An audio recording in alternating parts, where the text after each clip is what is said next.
My name is Felix Creutzig and I'm the group leader of the working group 1 on climate change and infrastructures. We are working on the potential of infrastructures in mitigating climate change in Europe and how this actually could be part of a European-wide discourse. Infrastructures has a lot to do with climate change. These are public transportation, these are roads, these are grids. Infrastructures induce behavior and shape our way of being.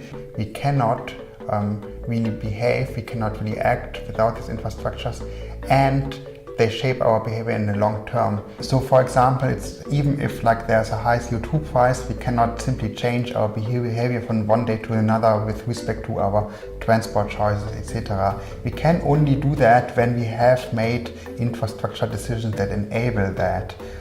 In that regard, I see infrastructures as a necessary and equally important complement to marginal instruments like CO2 pricing.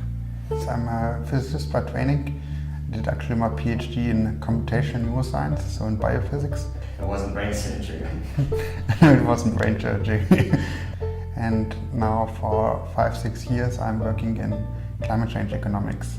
So I think it's more relevant than the topics I've worked before. Perhaps in the wider sense, intellectually, bigger challenge to work with that. Climate change definitely needs a lot of coordination between different countries. It cannot be solved by single agents. Europe has a special role mostly because it's still the region in the world that is most progressive, but of course it's also the place where we're living in, so there's an obvious interest of us to look at our possible futures here.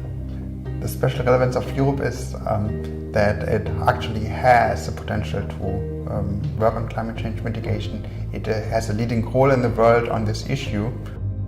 We have currently a debate on austerity, on European debts. I see climate change as a topic that has the potential to change the discourse to some positive narrative. Because it's like a common threat, it provides the option of a common response.